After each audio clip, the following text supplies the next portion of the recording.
Greetings collectors and welcome to today's retro game review. I'm rather pleased that we're travelling back in time to revisit a game that is somewhat of an origin story for the industry. A rather humble game that set a bedroom coder on a path that would change British and particularly Scottish influence on gaming culture for decades to come.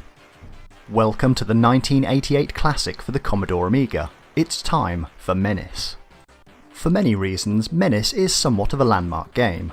On a personal level, it was one of the first shoot-em-ups I played on my Commodore Amiga 500.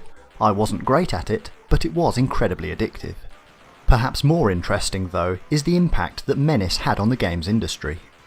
In 1987, R-Type was storming the arcades with its smooth scrolling and fast-paced shoot-em-up action. Although itself nowhere near the first shoot-em-up, R-Type did help reinvigorate the genre and caught the attention of many gamers. One of those gamers was David Jones. At the time, just another gamer of the 80s, but things were about to change. David had a few skills with a computer and set about designing his first serious video game for the Commodore Amiga platform. He founded an at the time little known company called DMA Design, and in 1988 released Menace for the Commodore Amiga. The game fell under the publication of an up-and-coming group from Liverpool, England, known as Psygnosis. Rather than being released under the full Psygnosis banner though, Menace was released under the Cyclaps subsidiary label, an alternate header used for a very limited number of releases. The game reportedly sold 15,000 copies, earning Jones around £20,000. By my estimates, the equivalent of around £50,000 in today's money, the equivalent of around $65,000. Not bad for a game made in a makeshift home studio. With Tony Smith overseeing the graphics and the now legendary David Whittaker creating the musical score, the game was a very competent first foray into the industry. So, what's it all about and how did an obscure indie game go on to be the origins of something much larger? After much searching, I finally managed to get my hands on a near-mint version of the first pressing of Menace. Inside, we find a few answers. Back then, disk space was at a premium, as was the effort required to build in any backstory to the game. As a result, the manual will tell us all we need to know. Your mission orders are simple. You must destroy the planet Draconia. In theory possible, in practice a little more difficult. There's a very well written briefing and explanation of the bosses. There's also some rather comical backstory. My favourite lines have to be, "To get you into the planet undetected, we have captured and harnessed a giant space slug from the Aldebaran galaxy. These creatures frequently roam near Draconia. You will be placed in the mouth of the creature in a standard short-range fighter. The slug will be remotely guided to the planet, and at a convenient location the mouth will open to allow your escape to the planet. From here on in it will be up to you. We hope that the slug is not used for target practice by the Draconians, as has been known to happen." The collectibles are explained very well, and the back page even has a quick reference guide to getting you up to speed with the additional weaponry and shields. So, what's Menace like to play? Well, here's where you're going to have to look at the game through two very different lenses. The lens of a first-time player from 1988, and the lens of a more contemporary gamer looking for some retro game fun. If I start with my opinions as I saw the game with fresh eyes back in 1988. First of all, the music is fantastic. There's not a huge variety here, but enough variations on a theme of dark and gritty guitar to really make this soundtrack memorable. It remains suitably dark, action-packed, and really quite moody. David Whittaker clearly knows his stuff, and Menace is just one in a long line of successful scores. It holds up very well today, and definitely worth a second listen.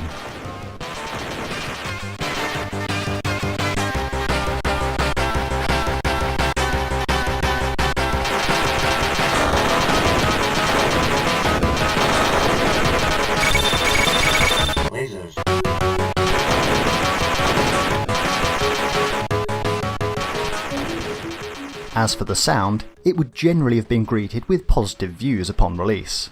With the music being so strong, some of the weaker sound effects get by on the merit of the general sound execution. In particular, Menace features voice sampling. Although not unheard of around this time, it was used here to great effect. Danger, danger, danger, danger.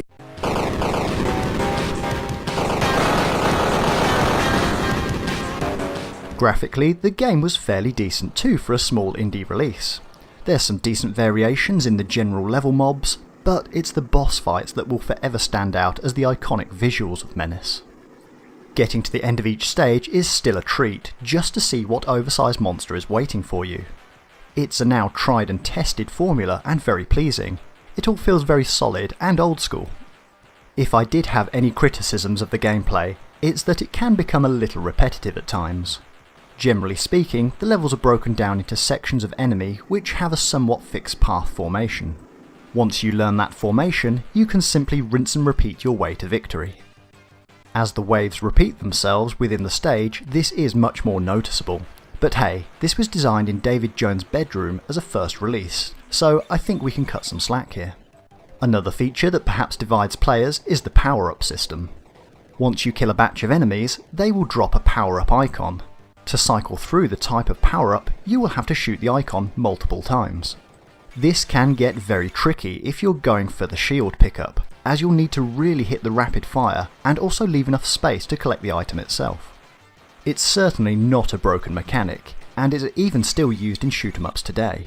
It's just a little tricky to pull off here in Menace. In terms of a physical release, the first printing of Menace is really great to see.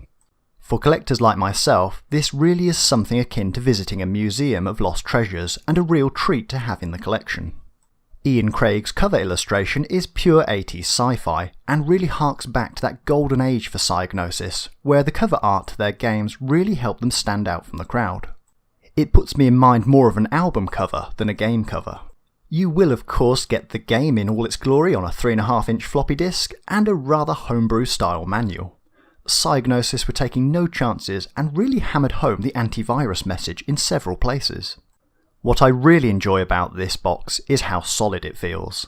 Even though it was published in 1988, the extra thick cardboard with lamination makes this one feel as if it has just time travelled several decades to be with us, as good as the day it was released. With its iconic artwork, you can imagine this cover being in a frame behind David Jones' desk. Now, if you're viewing this game through the eyes of a more modern gamer, you may be wondering what all the fuss is about. Needless to say that since 1988, shoot-em-ups have come a long way. Although I really have a nostalgic attachment to Menace, I must agree. If you didn't know the story behind it and have access to modern shooters, then yes, it's easy to conclude that this was just another shooter from the 80s. But Menace was a seed for greater things to come. From this one game, David Jones had the entrepreneurial insight to build an empire. From DMA design came Menace. From Menace came Blood Money.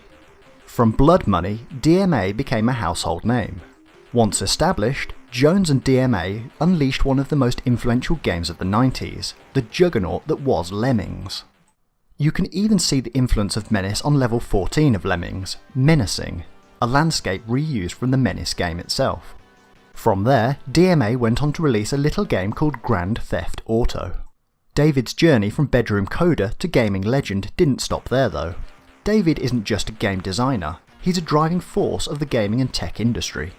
Notable achievements include being the creative director of DMA Design, creative director of Real Time Worlds, the co-founder of IRT Survey Limited, director of Regent Games, best known for their Crackdown series, the director of Denki Limited, the director of cloud and esports strategies for Epic Games. And Jones' old company, DMA Design, now Rockstar North.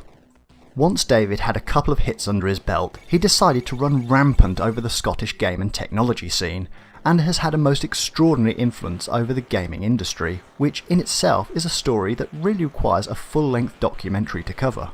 Seriously, Google him and you'll find a trail of exciting works. His CV reads like a Candyland of gaming history. It's for this reason that fans of his work hold Menace so dearly. Is it the best shoot-em-up ever? Certainly not. What it is though is a game coded in a bedroom that on a wing and a prayer started something very special. It's that dream that you can make something of worth and be remembered for it. Personally, I've really enjoyed getting back into Menace. It oozes 80s nostalgia and good times. You may have to pay a hefty price for a first pressing big box edition these days, but Menace did also see multiple budget releases, if you are that way inclined to track this one down. For fans of David Jones' work though, Menace was just the beginning. The gaming world saw something special in this unsupposing indie shooter, something to believe in. Was it the handcrafted visuals, the soundtrack, or David's business skills? Whatever it was, Menace demanded a sequel. Join me in the next episode to see how the game would be followed up by one of the Commodore Amiga's most brutal and best loved shooters. Danger, danger, danger. First, there was Menace. Now, Psygnosis presents a DMA design game.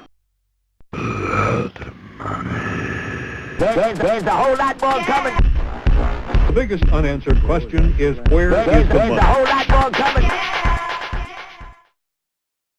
Hello again, I hope you enjoyed today's show and thank you for the view. Remember, you can always comment, like, subscribe and find us on the social media sites below. Happy collecting!